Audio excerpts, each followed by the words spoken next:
Bonjour, bienvenue au cours de dessin détaillé d'ensemble. Cette semaine, au chapitre 5, nous allons parler d'assemblage. Dans ce module, on va voir plus précisément comment lancer un assemblage à partir d'une ou plusieurs pièces 3D. On va activer les filtres de sélection, on va faire des contraintes d'assemblage de base et on va apprendre comment éditer les contraintes. On va faire des références de contraintes. Nous allons créer un nouveau sous-ensemble. On va faire des modifications des pièces dans l'assemblage. On va insérer des pièces achetées chez McMaster ou chez d'autres fournisseurs. Et on va faire des vues en coupe 3D. Alors, aujourd'hui, dans notre démonstration, nous allons faire l'assemblage de l'étau de perceuse que vous connaissez bien, qu'on a fabriqué en usinage l'an passé. Donc, cet étau-là, nous allons faire en démonstration le début de l'assemblage et puis vous allez par la suite compléter l'assemblage comme exercice cette semaine. Donc, on va passer à SolidWorks. Donc là, je vais aller dans la pièce qui s'appelle Butée écrou. Cette pièce-là, vous l'avez dans le dossier des pièces de partage, dans le dossier étau, pièces d'étau. Donc, vous allez retrouver ça sur le partage. Et puis, ce que j'ai fait en commençant, j'aurais pu partir avec, dans le fond, directement sur le dessin d'assemblage et utiliser la fonction d'insertion pour ajouter les pièces une à une. Maintenant, je vais vous donner un truc qui fait que on va accélérer le travail pour assembler plusieurs pièces ensemble. La stratégie, ça va être d'aller dans l'explorateur Windows et puis on va aller chercher nos pièces de démonstration, donc dans pièces d'étau. Puis là, ici, j'ai toute la série de pièces. Donc, moi, je vous conseille d'ouvrir quelques pièces en une seule étape. OK? Pour faire ça, vous allez sélectionner, dans le fond, avec le bouton contrôle au clavier, plusieurs pièces que vous voulez assembler. Par exemple, la tige, des rondelles, la vis, etc., etc., des anneaux. Donc, lorsque vous faites bouton droit, ouvrir, donc automatiquement, SolidWorks va lancer l'ouverture de toutes ces pièces-là. OK? Là, je ne le fais pas parce que moi, les pièces étaient déjà ouvertes dans mon SolidWorks. On va aller un petit peu moins vite. Bon. OK. Donc, une fois que vous avez ouvert plusieurs pièces ensemble, donc dans votre fenêtre, ici, vous devriez avoir plusieurs pièces d'ouvertes. Moi, je ne vous conseille pas d'ouvrir trop de pièces non plus. Donc, on ne veut pas surcharger l'ordinateur avec des pièces qui ne seront pas utilisées euh, avant un certain temps.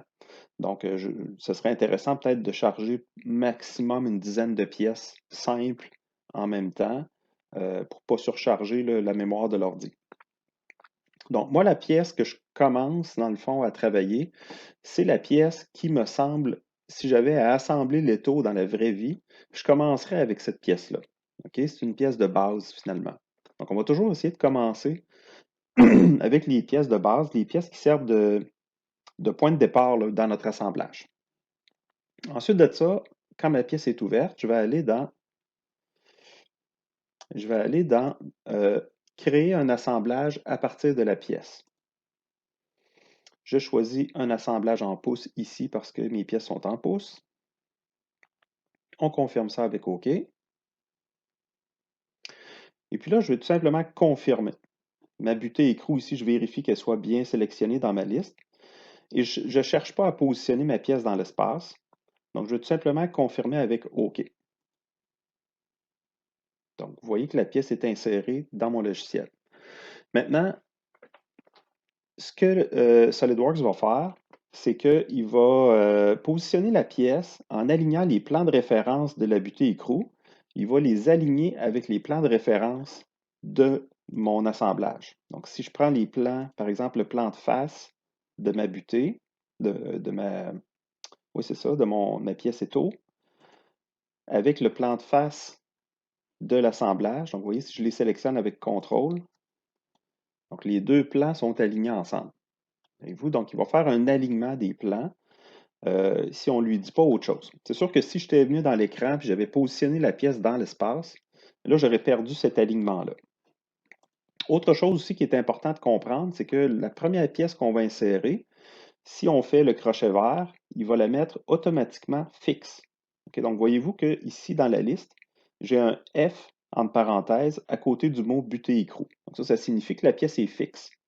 Si jamais vous voulez bouger la pièce plus tard, vous faites bouton droit et on peut libérer la pièce. OK, avec le bouton droit, ici, on a la fonction libérer.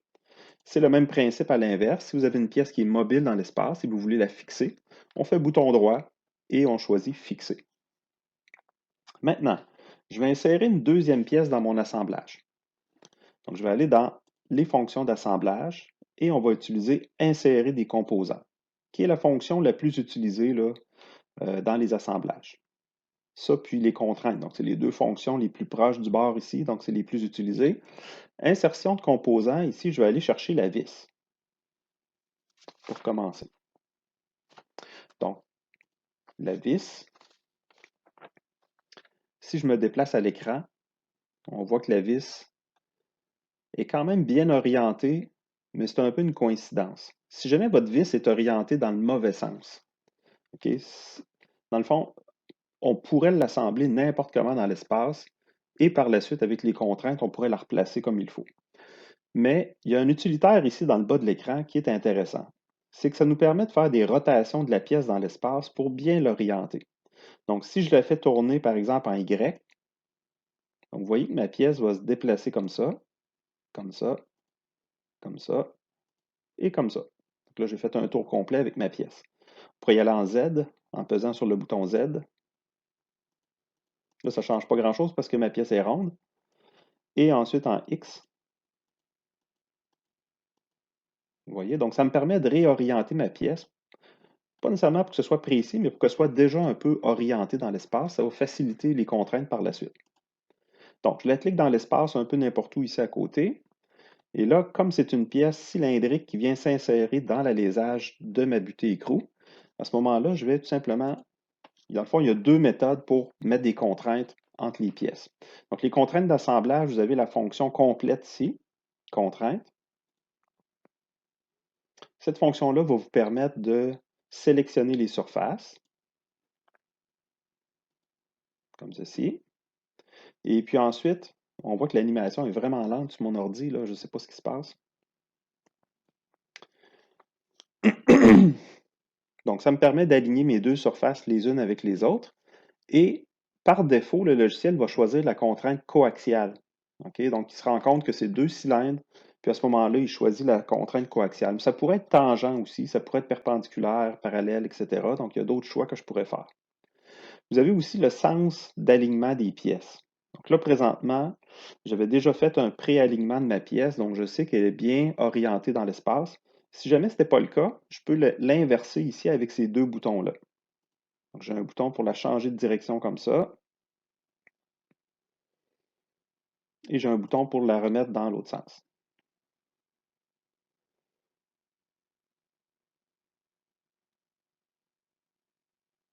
Et voilà. Mon animation est vraiment lente. Je ne sais pas ce qui se passe ce matin avec l'ordi. On est lundi matin. Peut-être que ça ne lui tente pas bien. OK, donc je confirmerai ça. Ça, c'est la première méthode que vous avez pour aligner des pièces, donc mettre des contraintes. Le logiciel voudrait qu'on rajoute encore d'autres contraintes sur la pièce. Pour l'instant, on va laisser ça en stand-by, donc on va arrêter les contraintes. Et je vais vous montrer une deuxième méthode pour aligner des pièces. Donc, ce qu'on va faire, c'est qu'on va aller dans Insérer des composants, encore une fois. Et cette fois-là, on va insérer des tiges.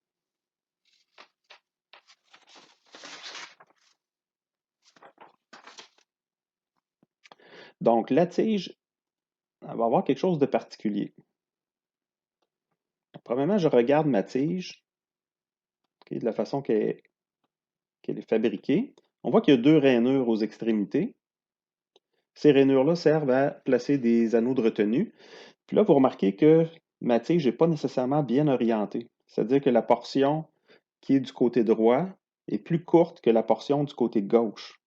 Donc, logiquement, je devrais inverser ma tige. Donc là, moi, je vais utiliser mes rotations en Y. Je vais replacer ma pièce. Puis là, vous voyez que la rainure va être bien positionnée pour ce côté-là de l'écrou. Donc, je clique à ce point-là. Et ensuite, je vais pouvoir aligner ma pièce avec des contraintes. Donc là, je pourrais y aller encore une fois avec des contraintes dans le menu ici, mais cette fois-là, je vais y aller en façon accélérée. Ça va être la plupart du temps, c'est ça qu'on va faire. Donc, je vais sélectionner mon cylindre sur la surface de la tige et le trou dans mon écrou. Et quand on se déplace, là, je vais la refaire parce que je me suis déplacé. Si on ne se déplace pas, on voit apparaître le menu rapide, qu'on pourrait dire. Et puis, dans ce menu-là, j'ai l'option coaxiale.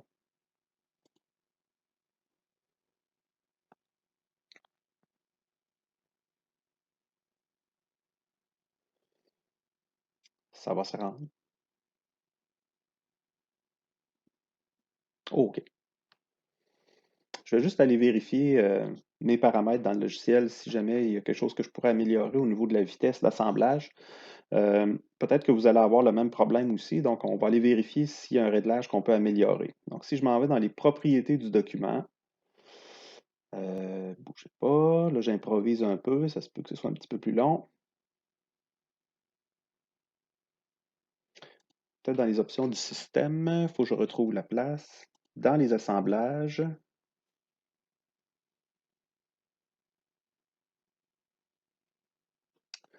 ça ici, ça semble être correct. Au niveau de l'affichage,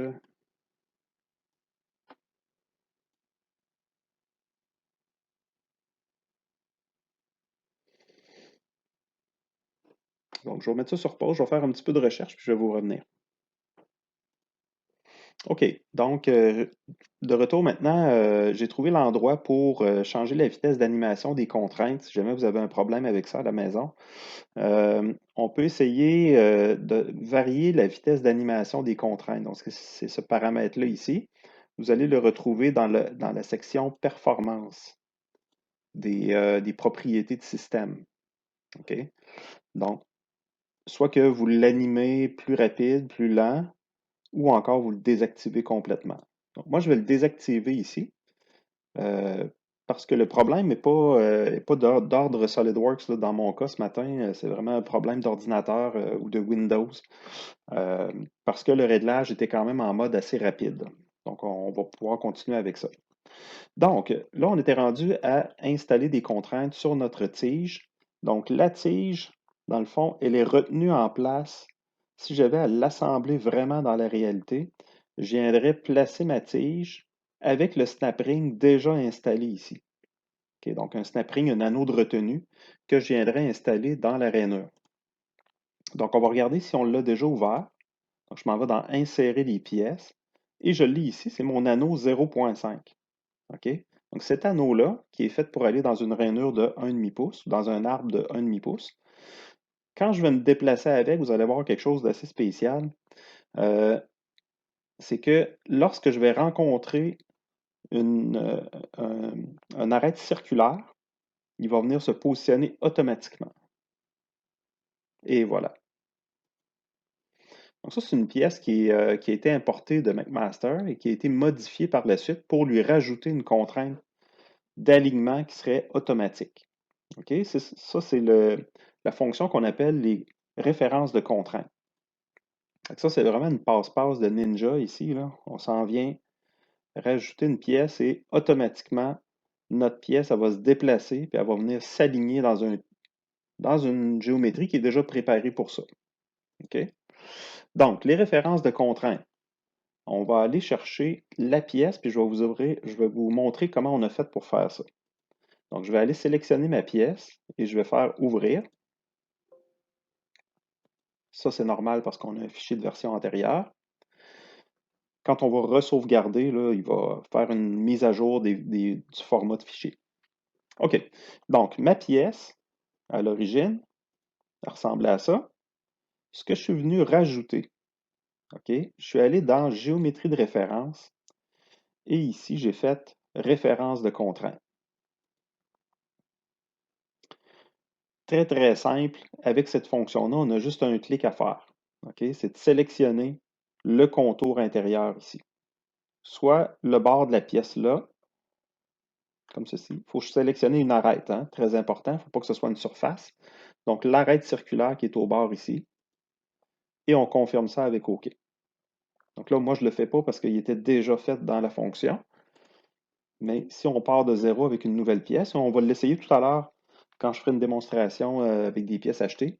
Donc, je vous montrerai comment le refaire. OK, donc c'est très simple. Référence de contrainte, c'est dans le menu qui est en dessous des plans ici. Référence de contrainte. Et ça vient automatiser notre pièce pour que si j'ai beaucoup de pièces à assembler qui ont le même format, dans le fond, c'est la même pièce que je viens assembler plusieurs fois, eh bien, je vais être capable d'utiliser des fonctions plus automatiques comme ça pour positionner les pièces rapidement. Alors, je continue mon assemblage. Donc là, je viendrai rentrer ma pièce dans mon étau, dans ma butée écrou ici. Et là, je vais appuyer la surface de mon anneau de retenue sur la surface de la butée écrou. Exactement comme je viendrais faire dans la vraie vie. OK? Puis c'est important d'assembler comme on va assembler dans l'atelier parce que ça va nous permettre de découvrir des problèmes potentiels d'assemblage. Donc, imaginez que si j'ai des pièces qui ne s'assemblent pas bien ou que je n'aurai pas assez d'espace pour les outils. Donc, si je veux, par exemple, visser un écrou, ben, ça me prend de la place pour mettre une clé. Donc, en faisant l'assemblage de façon réaliste, eh bien, ça peut me permettre de détecter des problèmes d'assemblage. OK, ensuite, je vais venir mettre une rondelle ici et on va assembler une vis pour venir fixer ça en place. Donc, je vais aller mettre la rondelle. Celle-là ici, je l'avais appelée en anglais washer. Donc, la pièce rondelle, washer, vous voyez, oups, elle vient se placer automatiquement.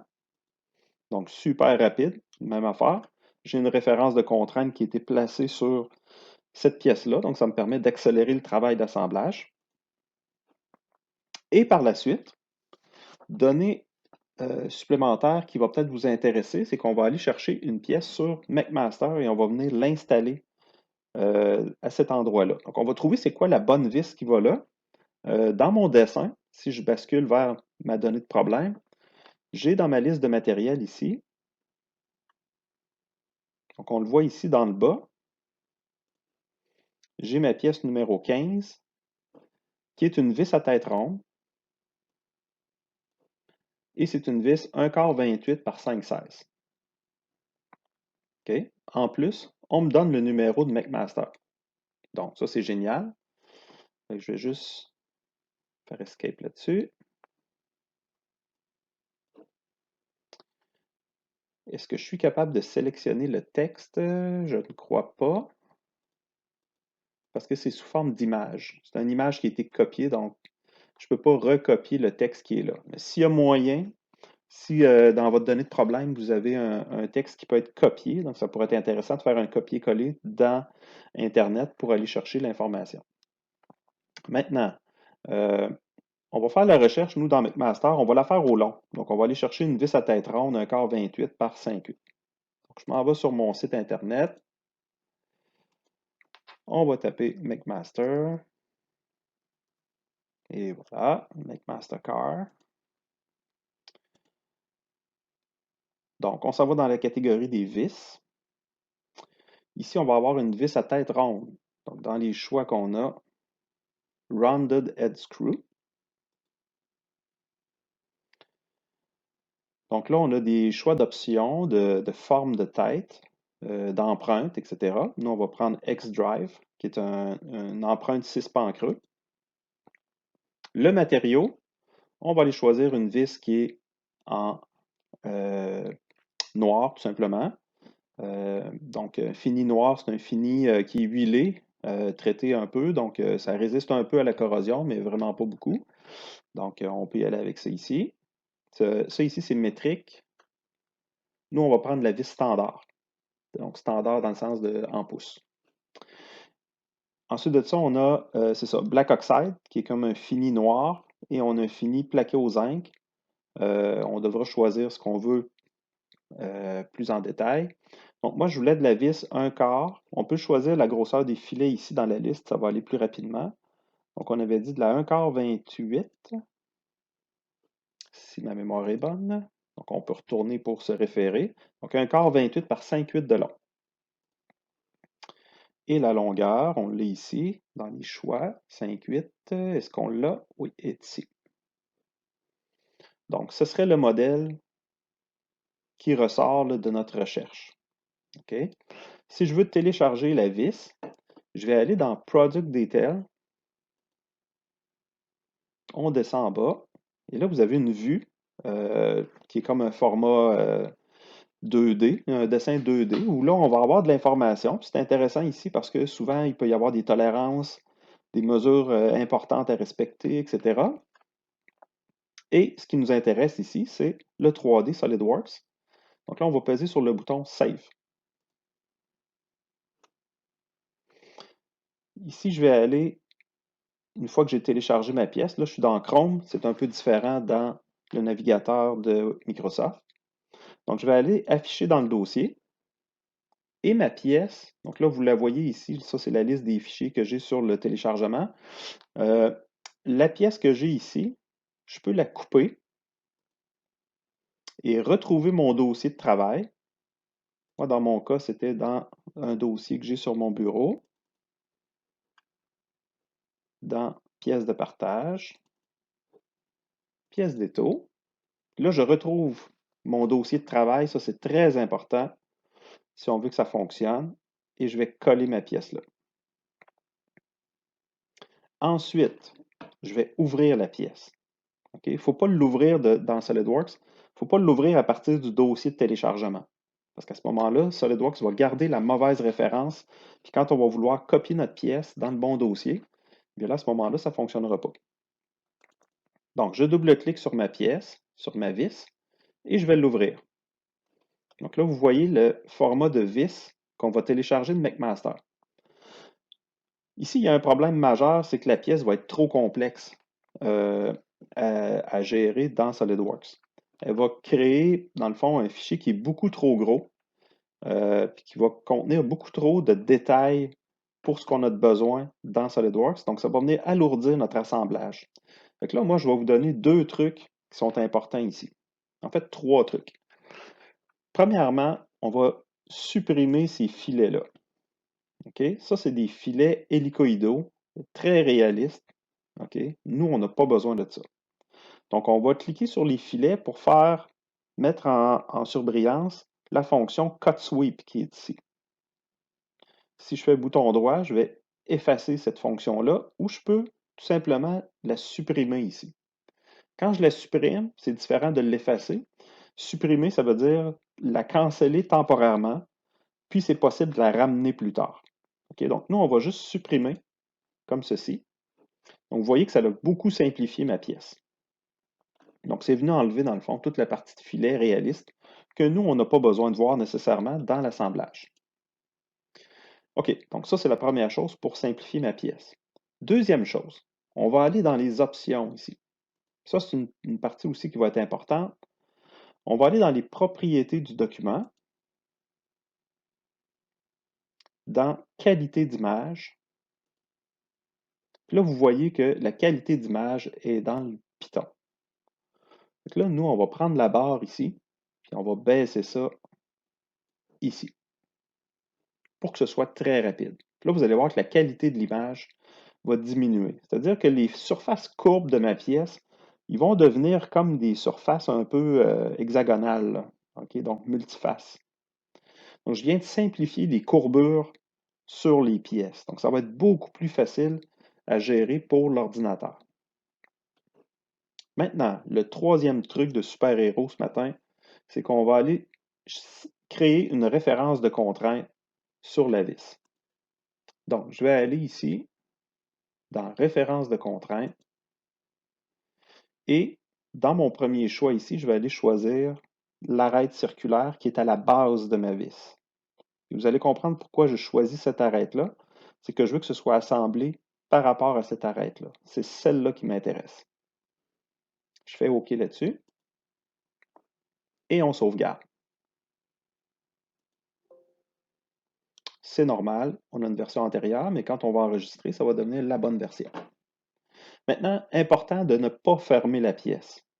OK? Il faut la laisser ouverte et on va seulement basculer à notre assemblage.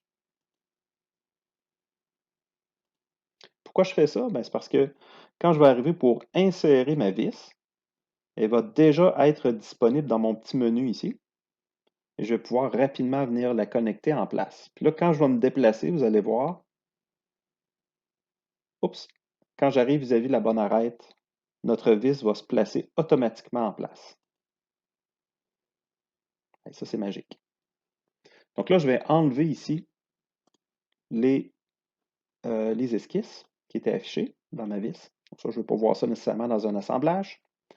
Et je vais assembler à l'autre extrémité, tandis que je suis là. Je vais aller assembler la rondelle et la vis qui va aller par-dessus.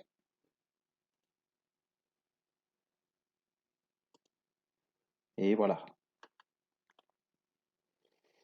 Donc là, ce que je viens de faire, c'est que je viens de créer un assemblage complet avec la tige, les vis, les rondelles, les anneaux de retenue, etc.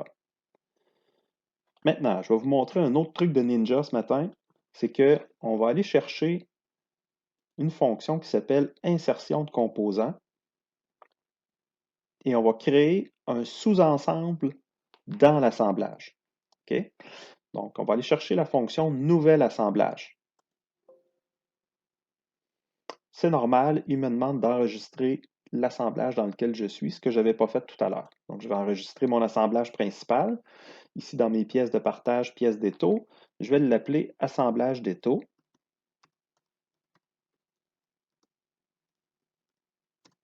Et voilà. Version antérieure, ne plus affichée, s'il vous plaît. Et puis, à ce moment-là, je vais pouvoir y aller avec la création de mon sous-ensemble. Donc, nouveau document, je travaille en pouce pour cet assemblage-là. Mon sous-ensemble, je vais l'appeler sous-ensemble tige. Et je vais l'enregistrer. Par défaut, là j'ai fait ça vite, mais par défaut, il s'enregistre à la même place que mes autres pièces. OK? Donc là, je m'en vais dans ma liste de composantes et je vais agrandir ici ma composante qui s'appelle sous-ensemble tige que je viens de créer. Donc ce sous-ensemble-là, présentement, il ne contient rien. Il n'y a aucune pièce dans ce sous-ensemble-là. Donc regardez bien le petit truc de passe-passe qu'on va faire. C'est que je vais sélectionner toutes les composantes qui vont ensemble et je vais créer un sous-ensemble avec ça. Donc ici, dans ma liste, j'ai la tige, j'ai les deux anneaux, les deux rondelles et les deux vis. Donc j'ai toutes ces pièces-là ensemble. Puis là, ce que je veux faire avec ça, c'est que je veux créer une copie de tout ça et pouvoir la réinsérer dans la deuxième portion de ma butée écrou. OK? Donc, pour faire ça, je vais transférer mes pièces dans le sous-ensemble. Donc, je les clique avec le bouton gauche et je les amène quand j'ai la petite flèche comme ça qui apparaît, là, vous voyez quand je me déplace. Donc là, je vais aller sur sous-ensemble de tige, comme ceci. Et là, le transfert s'est fait automatiquement. Donc, dans ma pièce sous-ensemble de tige, j'ai la tige, l'anneau, les rondelles, les vis, etc. Donc, si vous voulez une preuve supplémentaire que le sous-ensemble a bien fonctionné, vous pouvez toujours aller ouvrir cette pièce-là. C'est pas une pièce, dans le fond, c'est un sous-ensemble. Donc, si je clique sur le sous-ensemble, je fais ouvrir le sous-ensemble. Et voilà. Donc, c'est mon sous-ensemble de tige. Savez-vous ce que je peux faire avec ça?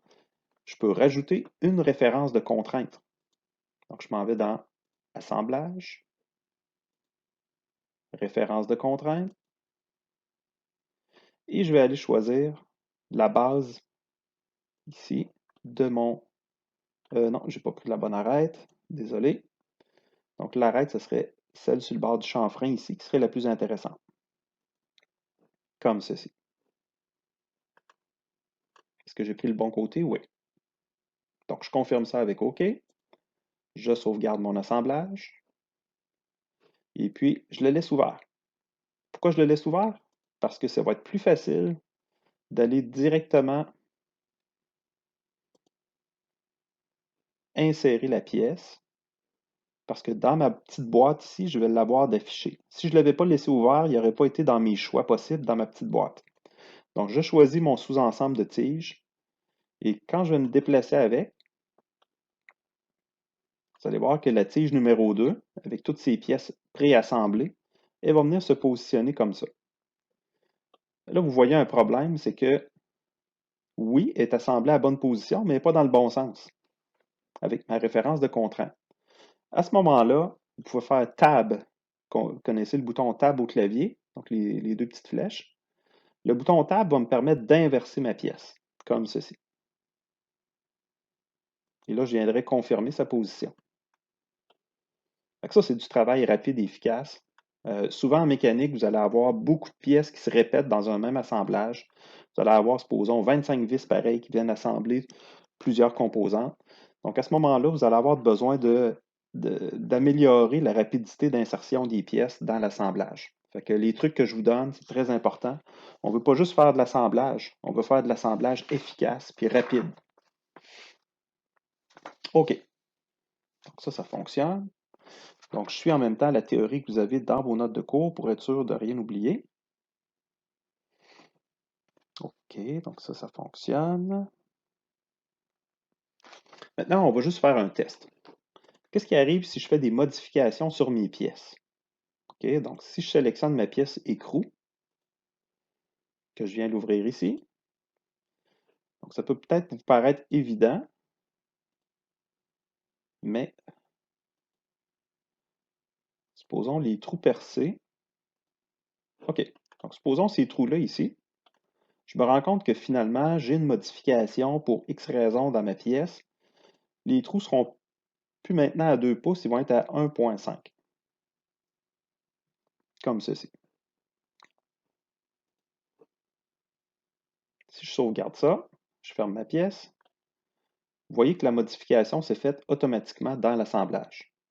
OK, ça se fait vraiment rapidement.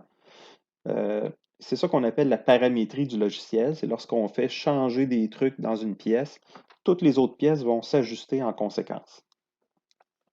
Donc ça fonctionne bien avec notre logiciel. Vous pourrez l'essayer. Cependant, il faut y aller quand même de façon logique. Ça pourrait créer certains problèmes éventuellement. Donc, faites attention de faire des modifications que vous comprenez bien.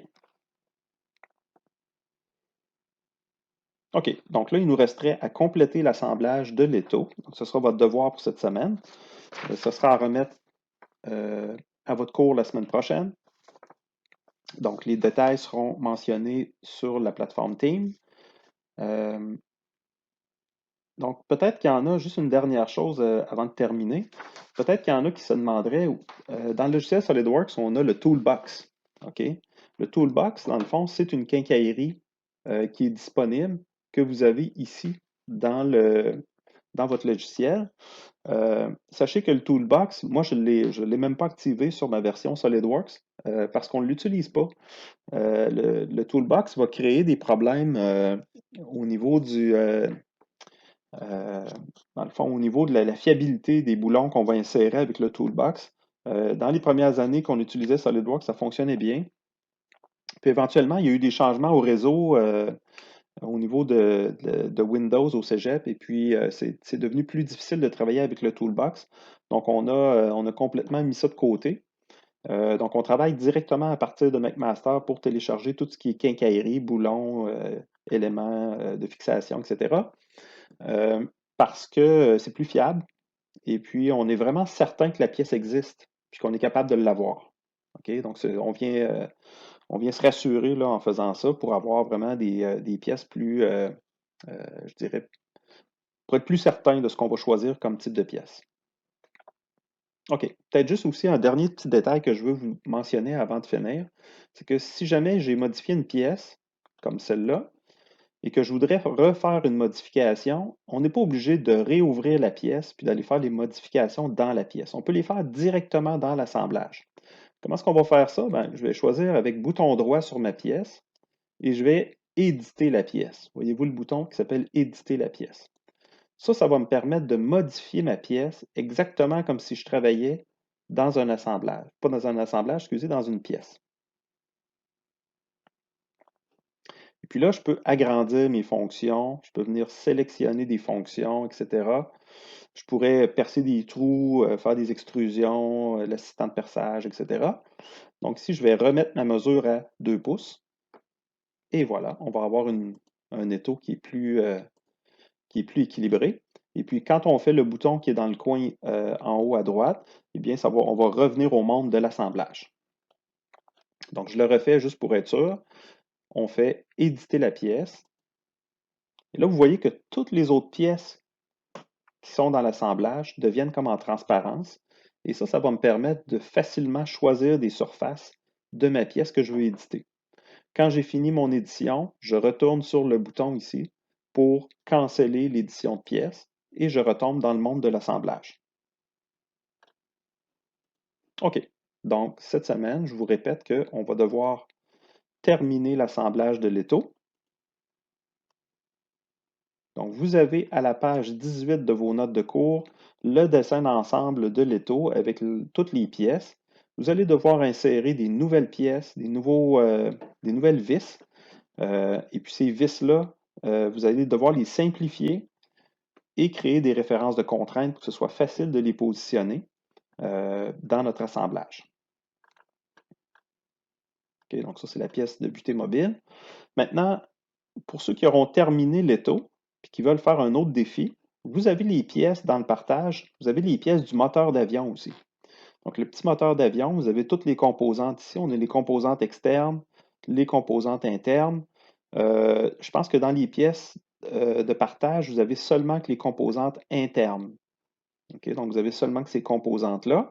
Vous allez pouvoir faire l'assemblage quand même du bloc de moteur avec le coussinet, le vilebrequin, la bielle, le piston, la tige, la tête, le cylindre, les vis et la chemise.